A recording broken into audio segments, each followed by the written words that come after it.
Alright, so moving on to the next segment.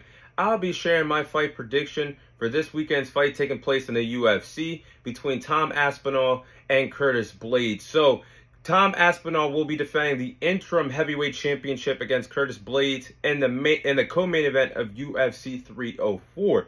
So, these are my following storylines heading into the massive UFC 304 co-main event.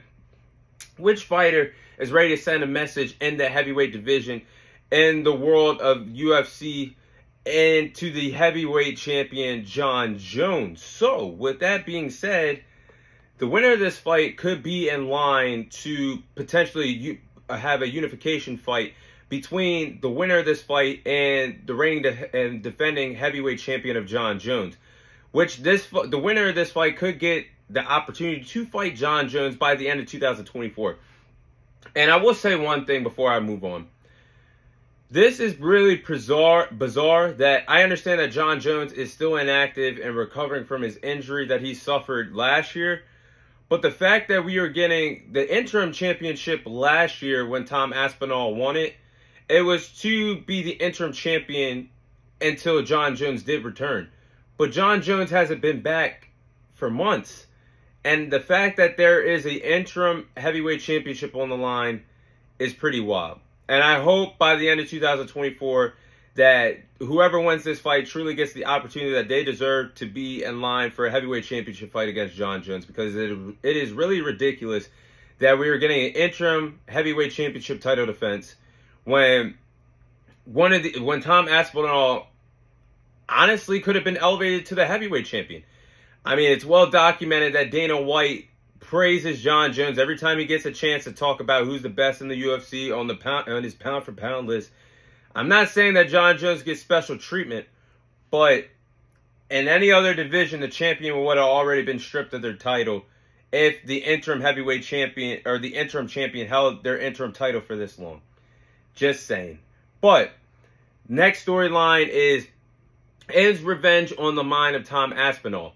If you guys go back in the history books, 2 summers ago, actually in 2022, when Tom Aspinall and Curtis Blaydes fought the first time, the fight was stopped in a matter of 14 to 15 seconds, unfortunately, with Tom Aspinall going for a leg kick, a calf kick on Curtis Blaydes, and he tore his MCL and messed up, did further damage to his knee, and that ended up in a TKO loss for Tom Aspinall. And that was actually Tom Aspinall's only loss in his UFC career.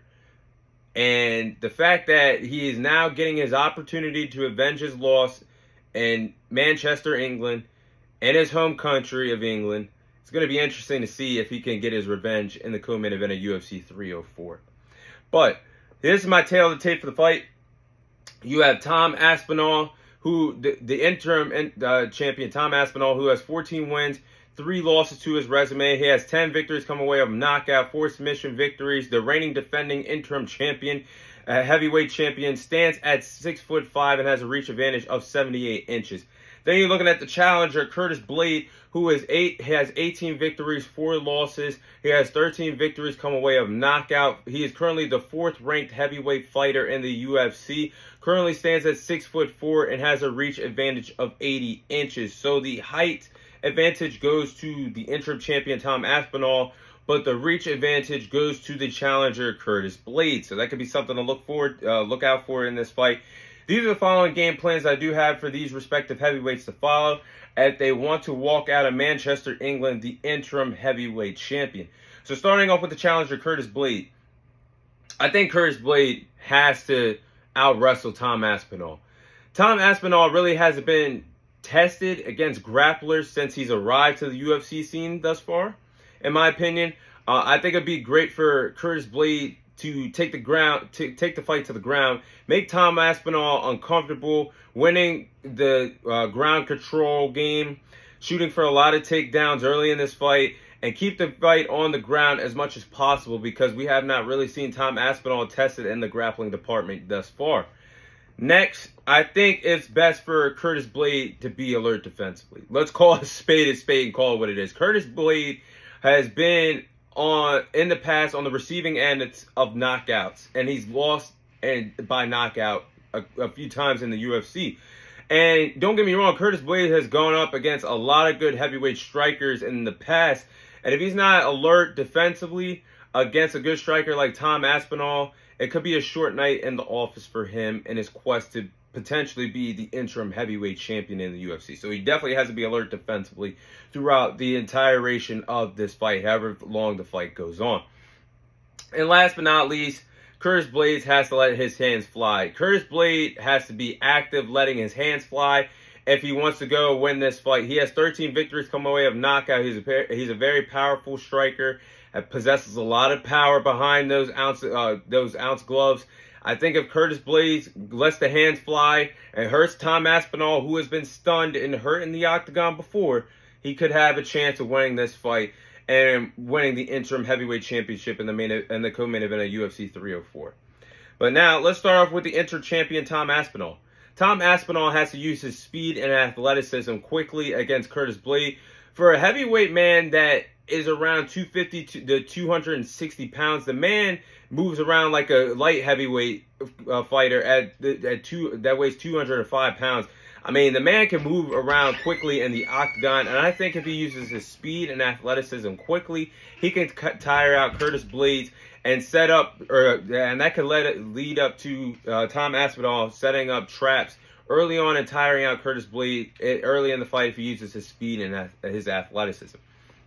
Now, nextly, I think it could be best for Tom Aspinall to actually attempt to win the grappling game against Curtis Blaydes. Now, a lot of you might say, well, Tom Aspinall is not a striker. Why would he try to win the grappling game against Curtis Blaydes, who's actually a wrestler, a striker/wrestler?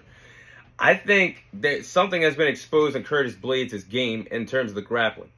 If you look at his last fight, when he fought Jailton Aldeima on the premium card of UFC 299, yes, UFC 299 on the premium card, Jailton Aldeima landed a total of 7 takedowns in the first round against Curtis Blaydes.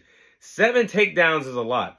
And Jailton Aldeima actually controlled the pace of the fight in the first round until he got knocked out, of course, and dominated the first round, basically manhandling Curtis Blaydes and beating him at his own game, winning the grappling battle and landing 7 takedowns against Curtis Blaydes in the first fight. So, call me crazy, it wouldn't be the worst idea in the world for Tom Aspinall to actually tire out Curtis Blaydes and shoot for a lot of takedowns early in this fight to wear him out, and then can get to what he does best, which is the striking department. And I think if Tom Aspinall lands those big strikes, uses his boxing background, Tom Aspinall has some dangerous hands and has one of the most lethal hands in the heavyweight division. And I think it could get Curtis Blaydes out of there early. It could be a quick night in the office for Curtis Blaydes if Tom Aspinall gets those hands going. And like I said a few moments ago, Curtis Blaydes has been on the receiving end of some devastating KO losses that he's received in the octagon. Guys like Derek Lewis and Francis Ngannou have knocked out Curtis Blaydes, and both of those heavyweight fighters in the MMA world have lethal hands, and so does Tom Aspinall. So I think it's best for Tom Aspinall, if anything that I just said in his game plan, win the striking battle, let them hands fly, he's going to retain that interim heavyweight championship. But with that being said, I'm going to go with Tom Aspinall to win this fight by knockout to successfully retain the interim heavyweight championship against Curtis Blaydes in the co-main event of UFC 304. I think Tom Aspinall gets Curtis Blaydes out of there as early as the second round in the co-main event of UFC 304. I think Tom Aspinall will use his speed and his quickness to tire out Curtis Blaydes. I mean, like I just touched up on, the man is a heavyweight that's 250 pounds, 260 pounds. And the man moves like a light heavyweight fighter that's at 205 pounds. He's very quick, very athletic in that octagon, moves around pretty well. But I think Tom Aspinall is going to be very patient, waiting for the right opportunities to land the big strikes, to knock out Curtis Blaydes in a similar style of how Derek Lewis and Francis Ngannou, some great heavyweights that the UFC had to offer, that got him out of there, landing their lethal hands on Curtis Blaydes. And I think that's going to be Curtis Blaydes' downfall, not being alert defensively against a really good striker in Tom Aspinall, who will be looking to send a message to the heavyweight champion Jon Jones in the co-main event of UFC 304. But that is my fight prediction for this weekend's fight between Tom Aspinall and Curtis Blaydes.